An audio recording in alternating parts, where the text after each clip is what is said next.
So here's an interesting topic. Why is it that TTRPG spaces have become increasingly concerned about player safety? To state upfront, I think the majority of you will have had some experience with and be comfortable using safety tools in RPGs, and I'm one of those. And many of you will play in games where they're not needed. I'm also one of those.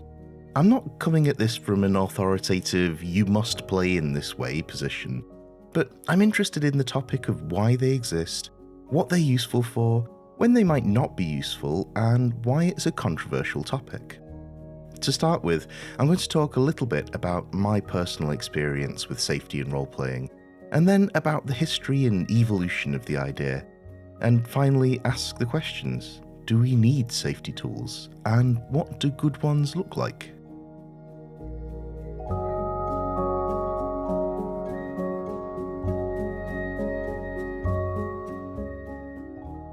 First, my experience.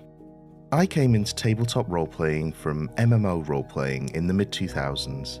The etiquette of role-playing was always a focus of conversation, and in fact, I used to teach semi-official role-playing classes for the company who ran the game. I would talk about how role-playing is not an excuse for harassment, and that was baked into the code of conduct for the game. Essentially, you could be banned if you repeatedly refused to stop when someone found what you were role-playing uncomfortable, or for bringing out-of-character conflict into the fiction. There were also the softer etiquette rules that were generally forgiven for newbies as long as it wasn't malicious. That's stuff like power playing or god moding. If you're not aware, that's basically the difference between saying, "I throw a punch at Steve," and "I knock Steve to the ground and laugh as he cries." One gives the other player agency and an opportunity to respond, and the other declares their actions for them. We called these ideas RP etiquette at the time, but today in the tabletop scene, these are essentially no different from the concepts of player safety and consent. By the time I switched to tabletop gaming, the idea of a session zero was fairly entrenched and codified. I used to ask people what themes they would prefer not to see in the campaign during session zero, but these days I do that with an anonymous form so as to not put anyone on the spot. When I played in my local gaming club though, I was a little surprised by the sheer amount of casual torture that was going on and occasional sexual harassment. It was a bit of a culture shock, to be honest. There's also a couple of times that I'm aware of where I failed to use safety tools as a GM. One time was when I failed to see that one of my players was being bullied by another player through role-played conflict. The bullied player ended up leaving the group. If they'd had a mechanism to pause the game and tell me they were uncomfortable, maybe that would have gone differently. But I played along and enabled that bullying, a lesson I hope I've learned from.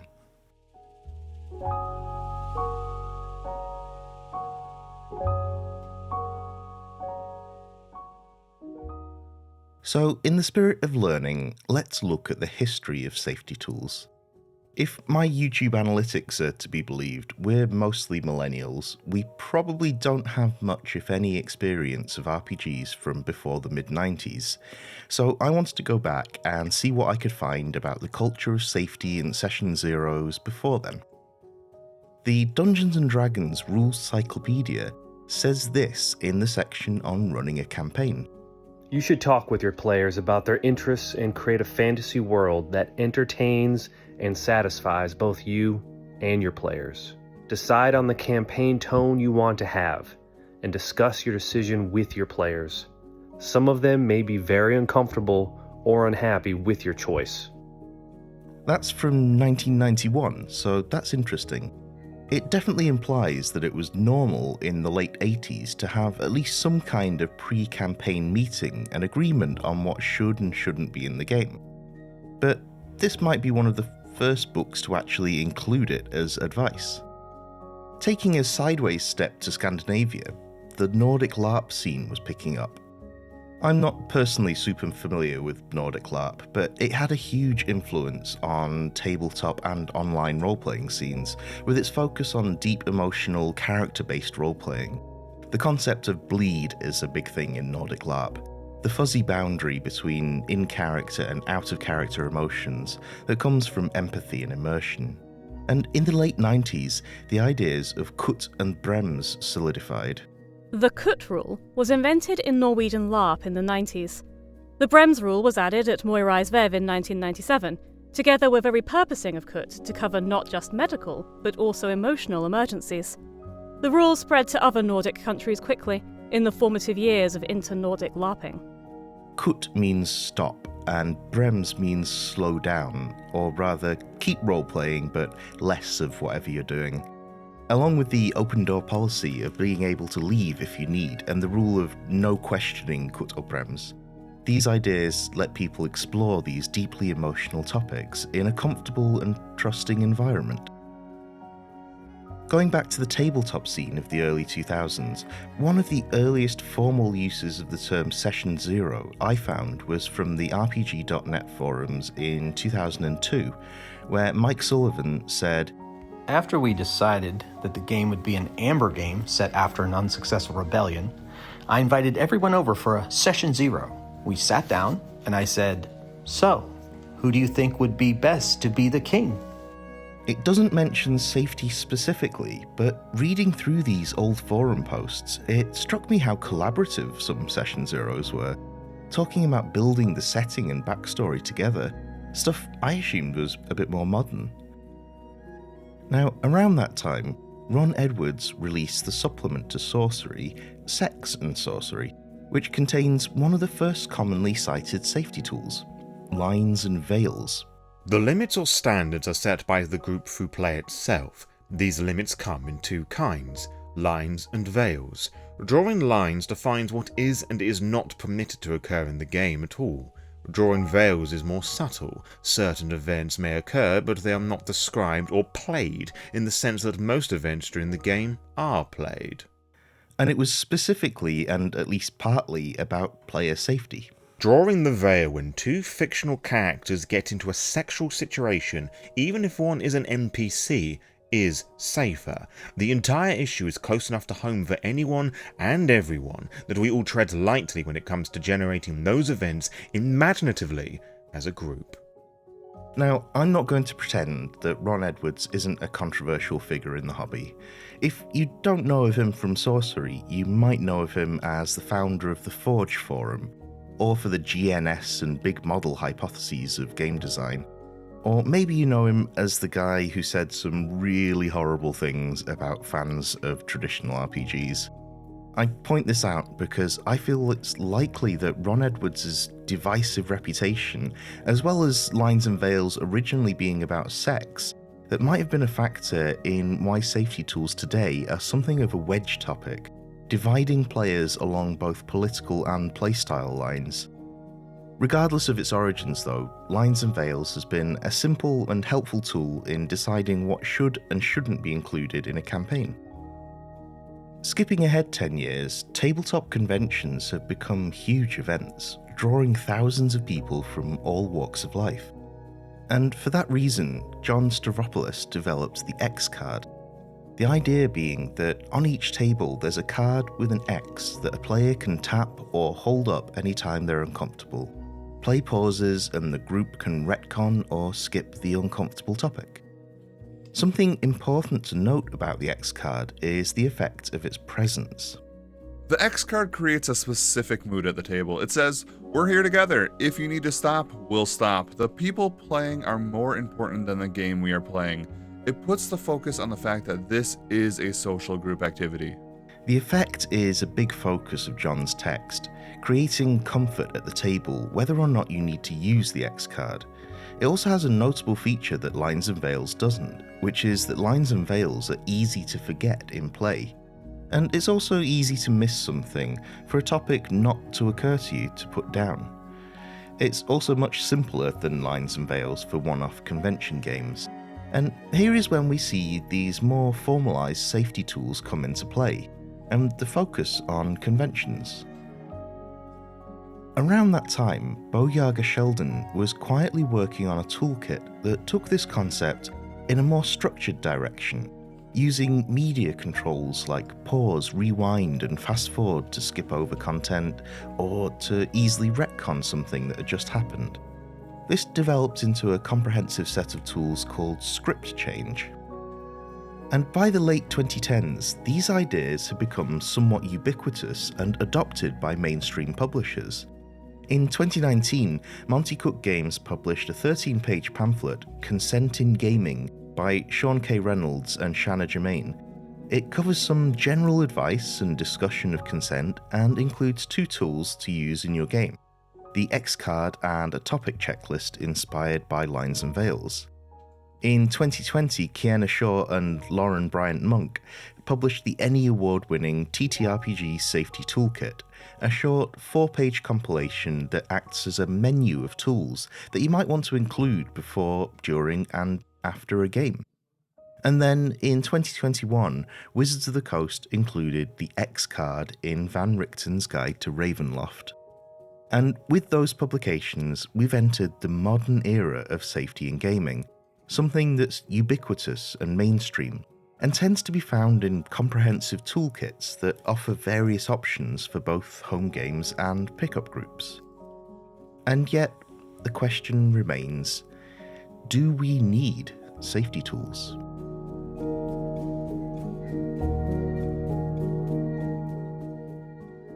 The simple answer is yes. And to expand on that, I want to talk about an infographic released by Wizards of the Coast in 2020, during what was probably the peak of 5e supremacy, just after the release of Tasha's Cauldron of Everything. It says, according to their surveys, that 40% of 5e's 50 million strong player base were women. And some of the reaction to that was surprise. The gaming clubs, conventions, and in-store playgroups were still very male-dominated. How could nearly half of all D&D players be women if these men hadn't seen them? Well, here's a possible answer. Women were much less likely than men to play with pickup groups and in public settings.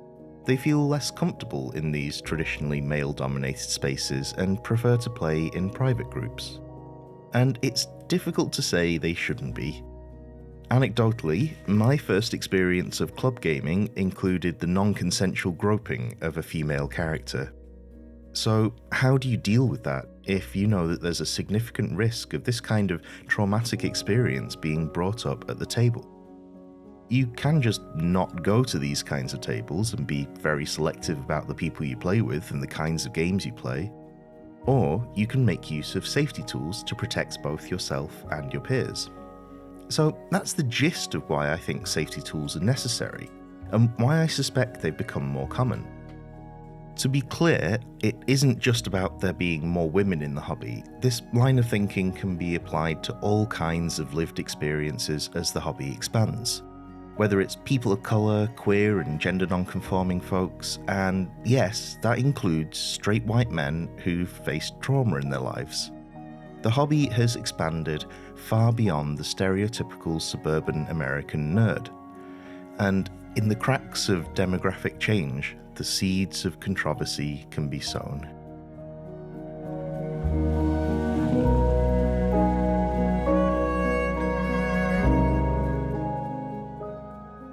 So, looking at the criticisms of safety tools, let's first acknowledge reality. Safety tools are a weapon in a culture war in our community. Being for or against them can be used to signal your political position to others in the scene.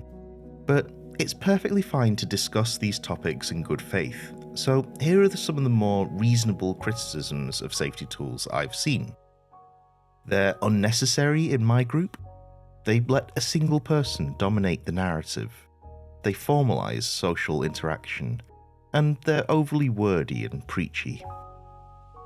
Let's assume that these are valid and reasonable criticisms and use them to find examples of good safety tools.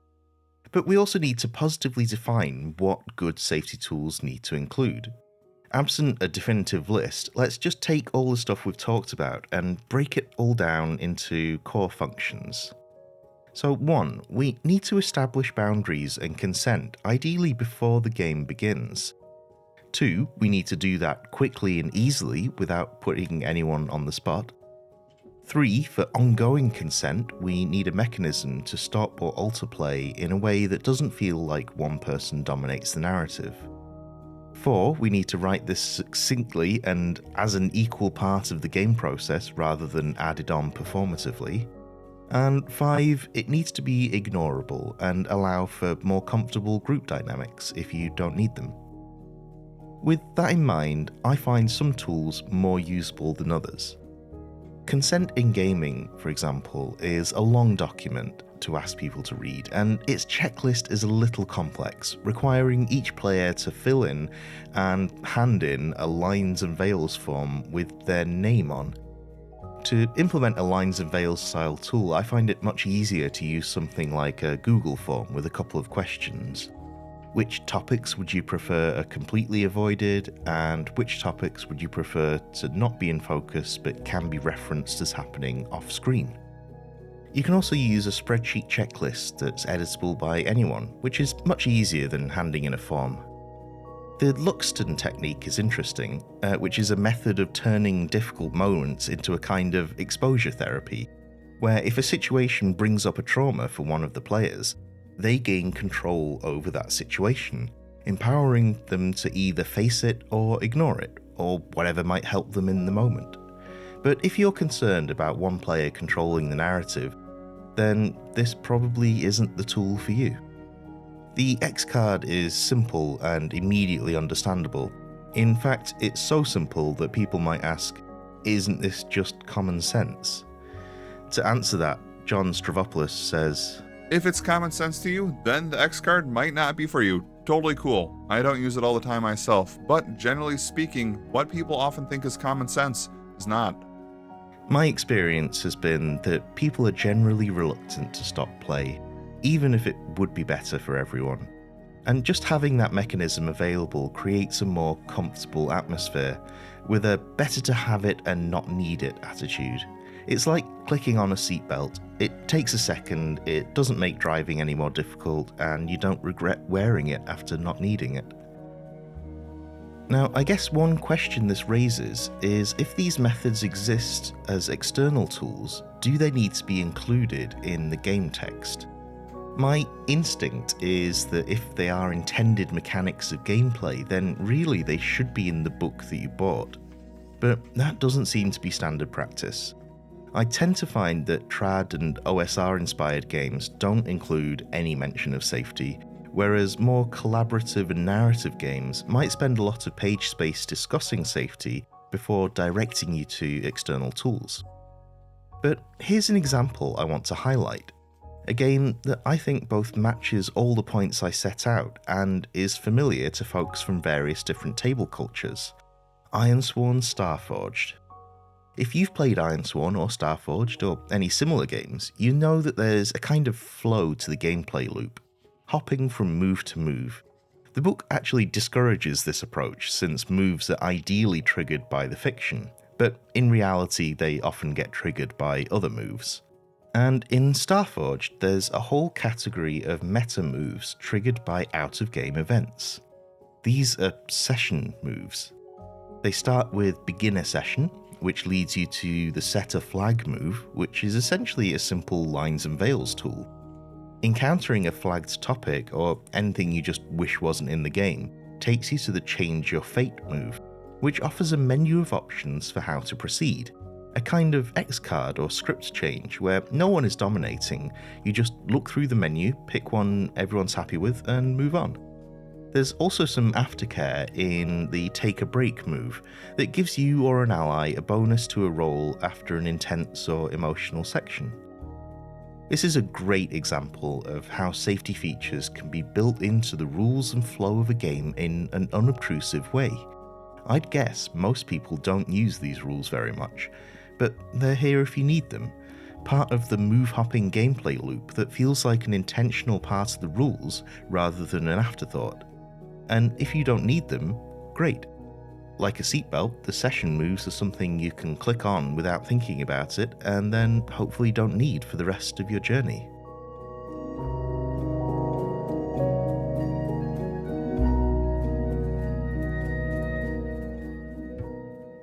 So, what does the current safety climate look like? Safety has been normalised, mainstream, but I think the culture of safety goes a little beyond that these days. As I write this, I recently played in a group that I was really nervous about joining, with various people whose work I was a fan of, people who I considered on a different level to my own role-playing abilities. I'm not trying to be modest here, that's just how I felt going in. And there was a competitive element to the game as well, which didn't help. And there were safety tools in use, really quick and simple ones, just a 30-second lines and veils checklist, an open door policy, a freeform X card with no actual card, just an understanding that we can stop anytime. And that was combined with other practices that often come up in similar conversations as safety, like taking regular breaks and stars and wishes, which is just a fancy term for how you gather feedback in a way that isn't confrontational. You ask, what did you enjoy? And what do you want to see more of? All this stuff is just a part of a culture that encourages relaxed comfort and fun. It's not any different from how we might bring snacks and drinks to an in-person game, because we want everyone to relax and enjoy themselves. And it worked. I had a load of fun in an environment I was nervous about. The safety features of that environment were just a part of the whole culture of comfort, enjoyment, and mutual respect. I think that the evolution of safety has progressed beyond an emergency tacked-on feature like a seatbelt, because sure, a seatbelt on its own is a mild inconvenience, but taking a step back, the seatbelt is just a small part of something much larger designed to give you a comfortable ride. So, do we need safety tools? Yes, we need tools that are quick, simple, friendly, even baked into the game in an unobtrusive way if possible. And if your group doesn't need them, that's great too. But if you ever want to play with a new group, maybe you'll appreciate a comfortable table culture that includes some of these tools.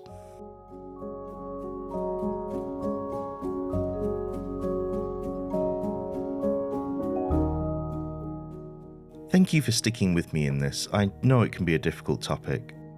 I'll leave links to all the tools I mentioned in the description below. And thank you to all the folks who lent me their voices in this little essay. Please do check them all out. And if you want an interesting kind of palate cleanser to follow this video, friend of the channel and fellow pair of hands soloist Venture has made a really cool little print and play supplement for spicy encounters in your solo games. Be warned, this isn't safe for work, but it's not particularly explicit either. It's a really great balance if you like romance in your games. Of course, a huge thank you to everyone who supports the channel on Ko-fi and Patreon and help me take a risk on topics like this one. Paid supporters get to vote for an audience pick review every couple of months, though anyone at all can recommend games for that shortlist, so please do. And until next time, happy adventures.